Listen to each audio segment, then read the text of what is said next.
Hello दोस्तों, कैसे हो आप सब। स्वागत है आपका अपने चैनल एजुकेट्स मैथमेटिक्स में। और हम लोग class 9 NCERT maths Hindi medium solve कर रहे हैं। आज के इस वीडियो में हम लोगों का जो अध्याय 4 है, दो चर वाले रैखिक समीकरण की प्रश्नावली 4.3 का आखिरी प्रश्न है, यानी प्रश्न संख्या 8 हल करने वाले। इसके पहले के जो प्रश्न हैं वो हम लोग पहले हल कर चुके हैं और पहले की जो एक्सरसाइज है प्रश्नावली उनको भी हल कर चुके हैं। कुछ और अध्याय भी हम लोग हल कर चुके हैं, उन सभी का लिंक आपको इस वीडियो के डिस्क्रिप्शन पे मिल जाएगा, आप वहां से जाकर के देख सकते हैं। और अगर आप हमारे चैनल में पहली बार हैं, इस वीडियो को आप लाइक करते हैं और इस वीडियो के द्वारा आपकी जो समस्या है वो हल हो जाती है, तो चैनल को सब्सक्राइब करना मत भूलिएगा। चलिए आ जाते हैं सीधे प्रश्न संख्या 8 पर।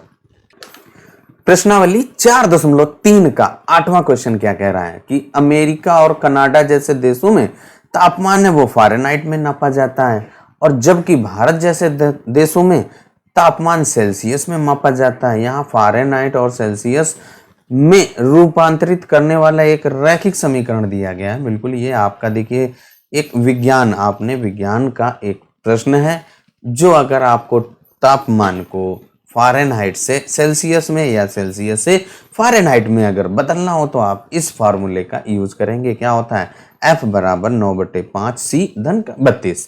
इस फार्मूले का आप यूज करेंगे, यानी इस फार्मूले की सहायता से हम सेल्सियस को फ़ारेनहाइट और फ़ारेनहाइट को सेल्सियस में बदल सकते हैं।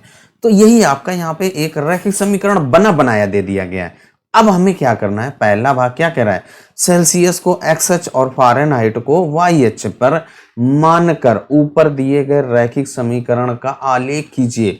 हमें क्या करना है, इसको ग्राफ पर इसका आलेख बनाना है। तो एक्स अक्ष पर आप क्या लेंगे, सेल्सियस वाला तापमान लेंगे, और वाई अक्ष पर क्या लेंगे, फ़ारेनहाइट वाला। जब आप ग्राफ बना लेंगे, फिर आप जो दूसरा, तीसरा, चौथा और 5वां प्रश्न आपके दिए गए उन सभी को आपके उत्तर देना है। तो सबसे पहले हम लोग क्या करते हैं, ग्राफ बनाते हैं, और जो हम लोगों का ये फार्मूला लिखा हुआ है इसको नोट करते हैं, यानी कि रैखिक समीकरण है, इसको नोट करते हैं, फिर हम लोग हल करते हैं।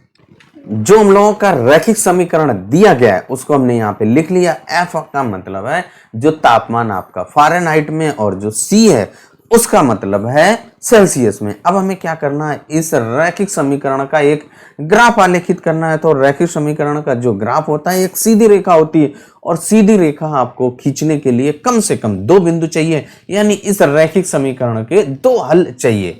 तो उनको हल ज्ञात करना हम पहले से सीख चुके हैं। तो सबसे पहले आप क्या कीजिए, इस दिए हुए रैखिक समीकरण के 2 हल ज्ञात करेंगे। तो सबसे आसान वाला तरीका हम लोग अपनाते हैं। क्या है आपका, C बराबर 0 ले लीजिए, यानी कि जहां पर आपका C है, देखिए F का मान C के पदों में दिया गया है, तो यहाँ पे C का मान लेंगे आप। तो C जहां पे है वहां पे 0 रख देंगे, तो 0 में 9/5 से गुणा करेंगे तो 0 आ जाएगा, और ये धन का 32, यानी कि जब आप इसको हल करेंगे तो क्या हो जाएगा, F बराबर 9/5 और गुणे 0 धन का 32, और इसको आप हल कर दीजिए तो 32, यानी कि पहला जो आपका हल आएगा, पहले बिंदु जो आएंगे वो क्या है, 0, 32, और x, y के रूप में लिखना है। और हमसे कहा भी गया है कि जो सेल्सियस है उसको आप x अक्ष पे रखेंगे। ये जो सेल्सियस है इसको आप x अक्ष पे, और जो फ़ारेनहाइट है इसको हम लोग y अक्ष पे रखेंगे। तो इसलिए सेल्सियस वाला पहले हम लोग रख लिया। अब इसके बाद यहाँ से देखिए क्या है, हमें पूर्ण संख्या लानी है। तो 9/5 है, बटे में 5 है, तो अब C का जो अगला मान रखेंगे आप 5 के गुणे के रूप में। 5 रख सकते हैं, 10 रख सकते हैं, 15 रख सकते हैं, कुछ भी आप रख सकते हैं। तो यहाँ पे हम लोग C बराबर 5 ले लीजिए। C का मान हम लोग 5 ले लें। तो जब आप C बराबर 5 लेंगे तो इस दिए हुए समीकरण में आप C बराबर 5 रख दीजिए। तो क्या हो जाएगा, F बराबर 9/5 और गुणे 5 और धन का 32। 5 से 5 कट गया, 9 बचा, 9 में 32 जोड़ दीजिए तो आपका 41, यानी कि जो दूसरा हल क्या आएगा, जब C का मान 5 लिया तो F का मान आपका 41 आया, और यहाँ पे ये x हो गया, ये y। इस तरीके से हम लोगों के क्या हुए, 2 बिंदु आ गए। अब इन दोनों बिंदुओं को ग्राफ पे आलेखित कर देंगे और मिला देंगे, एक सीधी रेखा बन जाएगी और वो आपका एक ग्राफ बन जाएगा। उसके लिए आपको एक ग्राफ शीट चाहिए, तो चलिए ग्राफ शीट लाते हैं। हम लोगों ने एक ग्राफ शीट यहाँ पे ले लिया। अब यहाँ पे जो आपका एक स्क्वायर है उसमें हमने 10 इकाई ले लिया। यहाँ पे देखिए 10, 20, 30, 40, 50, 60 एक्स अक्ष पे, वाई अक्ष पे। जो नीचे होता है आपका यहाँ पे जहाँ पे दोनों कट कर रहे हैं उसको आप ओ नेम दे दीजिए। यही तो आपका मूल बिंदु होता है और इसके निर्देशांक 0,0 होते हैं। और लेफ्ट साइड में आपका नेगेटिव यानी कि एक्स डैश, और ये आपका जो डाउनवर्ड में आपका वाई डैश होता है जो निगेटिव होते हैं। अब यहाँ पे हमें क्या करना है, जो हमारे बिंदु दिए गए उनको आप यहाँ पे आलेखित कर देंगे। तो सबसे पहले देखिए बिंदुओं को हम लोग नोट कर लेते हैं। जो हम लोगों ने बिंदु ज्ञात किए थे वो क्या थे, 0,32, और जो दूसरा बिंदु क्या आया था 5,41। अब इन्हीं बिंदुओं को हमें इस ग्राफ पर आलेखित करना है। तो सबसे पहला जो बिंदु क्या है, x का मान 0, y का मान 32 है, तो यानी कि y अक्ष पर ये आपका स्थित होगा। तो 0, 10, 20, 30, और 30 के आगे 2, 32, यानी कि 30 के बिल्कुल पास, क्योंकि 30 और 40 10 का अंतर है। एक स्क्वायर में 10 खाने छोटे छोटे बनेंगे। तो यहाँ पे आपका ये होगा, ये आपका बिंदु 30 और 40 के बीच में, 30 के बिल्कुल पास में, ये आपका बिंदु क्या हो जाएगा, 0,32।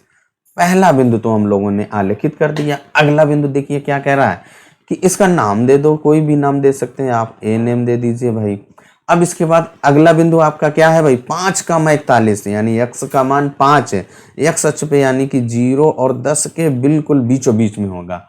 और 41 40 के बगल में, यहाँ पे 41, ये आपका 40 और एक 41, 40 से ऊपर एक 41, ये बिंदु आपका यहाँ पे है जो 5,41 है। इसका नाम दे दीजिए, बी दे दिया, और इसको 5,41। और ये दो बिंदु आपके आलेखित हो गए। अब इन्हीं दोनों बिंदुओं को मिलाती हुई एक आपको सीधी रेखा खींचनी है। चलिए मिलाते हैं और एक रेखा खींचते हैं। जो हम लोगों के बिंदु ए और बी थे उनको मिला दिया, और मिलाने पर आपकी एक सीधी रेखा प्राप्त हो गई। यही हम लोगों का आलेख बन जाता है। यानी कि पहला सवाल आपका जो फर्स्ट पार्ट था वो हल हो गया। यानी क्या कहना था कि एक्स अक्ष पर आपको सेल्सियस, तो हम लोगों ने एक्स अक्ष पर सेल्सियस, वाई अक्ष पर फ़ारेनहाइट लेना था और उसका ग्राफ आलेखित करना था। तो आपका ग्राफ बन गया। अब इसके बाद आ जाते हैं इसके अगले प्रश्नों का उत्तर देते हैं और इसी ग्राफ की सहायता से। तो देखिए पहला तो आपने हल कर लिया। अब इसके बाद इसका जो दूसरा भाग क्या कह रहा है कि यदि तापमान 30 डिग्री सेल्सियस है तो फ़ारेनहाइट में तापमान क्या होगा। तो सीधे आप फिगर पे आ जाइए जो आपने ग्राफ बनाया है।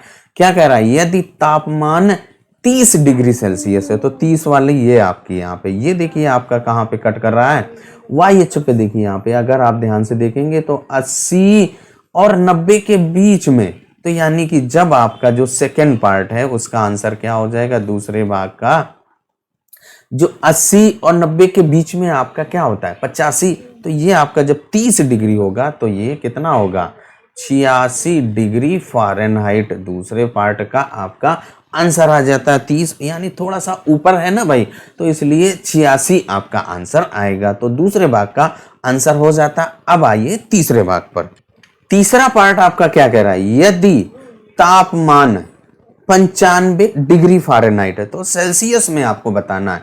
तो उसके लिए सीधे आप ग्राफ पे आ जाइए। क्या कह रहा है 95, यानी कि 90 और 100 के बिल्कुल बीच में। तो ये आपका देखिए 90 और 100 का जो बीच में।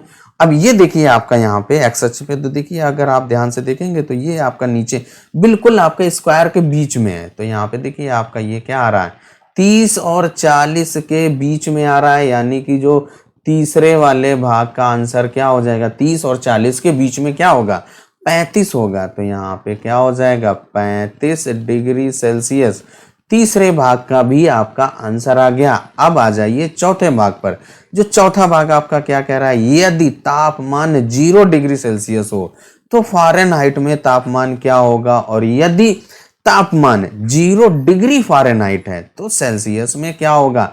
तो एक एक करके आंसर लेते हैं। तो देखिए जो चौथा भाग है उसका जब 0 डिग्री सेल्सियस आपने लिया था तो ये तो आपने पता ही कर लिया था पहले ही आपने जब आपने हल किया था। देखिए वहां पे जब आपने x का मान 0 लिया था तो आपका y का मान क्या आया था, देखिए c बराबर 0 लिया था जब हम लोगों ने, तो f का मान 32 आया था। यानी कि पहला भाग तो आपका हल हो गया। तो क्या यहाँ पे लिख दीजिए कि जो चौथे भाग का आंसर होगा पहला उसमें तो जब आपका 0 डिग्री सेल्सियस है तो आपका तापमान 32 डिग्री फ़ारेनहाइट होगा। अब इसके बाद आप जब 0 डिग्री फ़ारेनहाइट लेंगे तो फ़ारेनहाइट यानी कि y का मान 0, तो x अक्ष पर, तो देखिए हमारी जो ग्राफ है वो x अक्ष पर कहाँ पे कट कर रही है, तो ये आपका देखिए यहाँ पे 10 और 20 के लगभग पास में है। तो ये क्या है, देखिए 15 से ऊपर है, तो ये आपका आंसर क्या हो जाएगा 17.8 डिग्री सेल्सियस। चौथे भाग का आंसर आपका आ गया। चौथे भाग के बाद आपका जो पांचवा भाग क्या कह रहा है, क्या ऐसा भी कोई तापमान है जो फ़ारेनहाइट और सेल्सियस दोनों के लिए संख्यात्मकता रूप से समान हो, यदि हाँ तो उसे ज्ञात भी करना है। तो सीधे आ जाइए आप ग्राफ पर, तभी आप बता पाएंगे। तो ग्राफ को अगर आप ध्यान से देखें कि जो हम लोगों का ग्राफ है वो आपका ऐसी जगह कोई है जहां पे दोनों को बराबर दूरी पर कट कर रहा हो, यानी x अक्ष और y अक्ष पे। तो अगर आप यहाँ पे ध्यान से देखेंगे तो ये आपका ताप बिंदु है, देखिए यहाँ पे ये आपका -40 है और ये -40। यहाँ पे देखिए दोनों बराबर दूरी पे काट रहे हैं, यानी कि जो पांचवें भाग का आंसर क्या हो जाएगा -40 डिग्री फ़ारेनहाइट और -40 डिग्री सेल्सियस। और जो आपका उत्तर है कि हाँ ऐसा एक तापमान है और वो क्या है -40 डिग्री सेल्सियस और -40 डिग्री फ़ारेनहाइट। ये आपके ऐसे दोनों तापमान हैं जो संख्यात्मक रूप से -40 है ना, तो संख्यात्मकता रूप से बराबर है। और इस तरीके से जो हम लोगों का प्रश्न 8 था वो हल हो जाता है। उसके पांचों भाग हम लोगों ने हल कर लिए। वीडियो आपको कैसा लगा कमेंट करके जरूर बताइए। चलिए तब तक अपना ख्याल रखें, स्वस्थ रहें, मस्त रहें। मिलते हैं अगले वीडियो में प्रश्नावली 4.4 के साथ, क्योंकि जो हम लोगों की प्रश्नावली 4.3 है वो कंप्लीट हो जाती है।